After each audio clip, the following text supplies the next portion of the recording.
मध्य प्रदेश सरकार एक और नया इतिहास लिखने को तैयार है। जी हां, बिल्कुल सही सुना।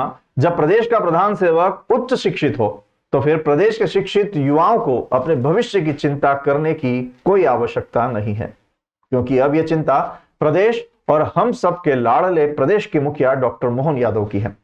अभी तक के इस छोटे से कार्यकाल में उन्होंने प्रदेश को जिस ऊंचाइयों पर पहुंचाया है वह सिर्फ और सिर्फ एक शिक्षित, दृढ़ इच्छा शक्ति और कठोर निर्णय लेने वाला ही व्यक्ति कर सकता है। इस बात को स्वीकार करने में निश्चित रूप से कई राजनीतिज्ञों को तकलीफ होती होगी, परंतु यह बात उतनी ही सत्य है जितना कि वर्तमान मोहन सरकार के द्वारा प्रदेश के विकास के लिए लिए गए कठोर निर्णय, जिसमें सबसे अधिक और महत्वपूर्ण निर्णय प्रदेश में शराबबंदी लागू करना है। और अब प्रदेश में शिक्षित युवाओं के सुनहरे भविष्य के लिए नया अध्याय लिखा जा रहा है।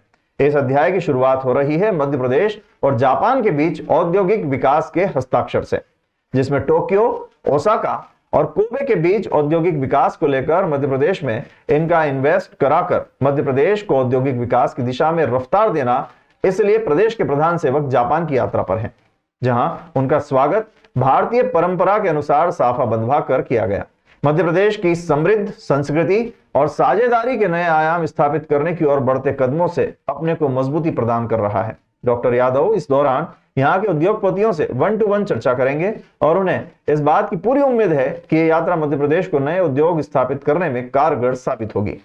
मध्य प्रदेश को देश का रोल मॉडल बनाने में सबसे मुख्य भूमिका प्रदेश को औद्योगिक क्षेत्र में मजबूती प्रदान करना है, जिससे प्रदेश के युवाओं को तो रोजगार के अवसर मिलेंगे ही, साथ ही प्रदेश की आर्थिक स्थिति भी मजबूत होगी। इस दूरदृष्टि के साथ प्रदेश मुखिया द्वारा इस क्षेत्र में एक लक्ष्य बनाकर प्रयास किए जा रहे हैं, जिनके परिणाम आने लगे हैं। इससे पहले मध्य प्रदेश, जो कि कृषि के अलावा देश का हृदय होने के बावजूद पर्यटन और औद्योगिक क्षेत्र में पिछड़ा था, जिस पर कभी किसी का ध्यान नहीं गया, परंतु मोहन सरकार ने मध्य प्रदेश के इस अनछुए पहलू से ही प्रदेश के विकास की नई इबारत लिख दी है। जापान में आज मैं हमारे बापू पूज्य महात्मा गांधी की समाधि, महात्मा गांधी की प्रतिमा स्थल पर पुष्पांजलि करने आया हूं। यद्यपि मध्य प्रदेश में 24-25 फरवरी को जो नेशनल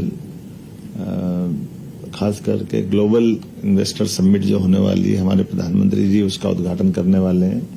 और जापान प्रौद्योगिकी की दृष्टि से वर्तमान के समय में सबसे अच्छे राष्ट्रों में से एक है और उसमें बड़े पैमाने पे भारत से आपस का संबंध भी भारत का शुरू से प्रगाढ़ रहा है।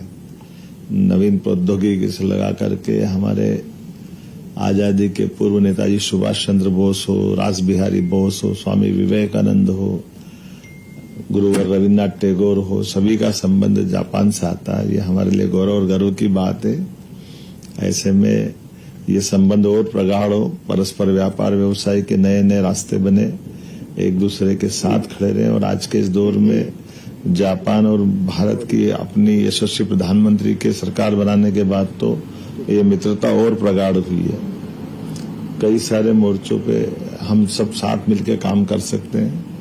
और जहां मैं प्रतिमा पे आया के खड़ा हूं, ये हमारे विदेश मंत्री जयशंकर प्रसाद जी द्वारा अनावरण की गई थी और उम्मीद करेंगे बापू का अहिंसा का सिद्धांत जापान के गौतम बुद्ध वाले मूल सिद्धांत को लेकर के ही चलने वाला। अतीत के काल से हम इस देश से ज्यादा नजदीकी पाते हैं।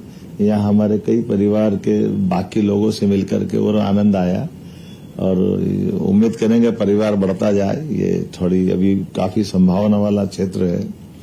मैं अपनी ओर से सबके प्रति शुभकामना देता हूँ, बधाई देता हूँ और बापू को स्मरण करता हूँ, जिनके जीवन काल से उन्होंने अपने भारतीय संस्कृति के मूल अहिंसा के सिद्धांत को विश्व से साझा किया। सर्वे भवन्तु सुखिनः, सर्वे सन्तु निरामया, सर्वे भद्राणि पश्यन्तु, मा कश्चित् दुःख भाग् भवेत्। ये जो हम समूचे विश्व के अंदर विश्व बंधुत्व की भावना को फैलाने के लिए वेद वाक्य से हम प्रेरणा पाए, इसी भावना के आधार पर बापू ने वैष्णव जन तो तेने कहिए का एक भजन सुनाया था, जिस भजन को वो अपनी प्रार्थना का हिस्सा लेके चलते थे। तो मैं आज बापू का स्मरण करते हुए पुनः सबको बधाई देता हूँ।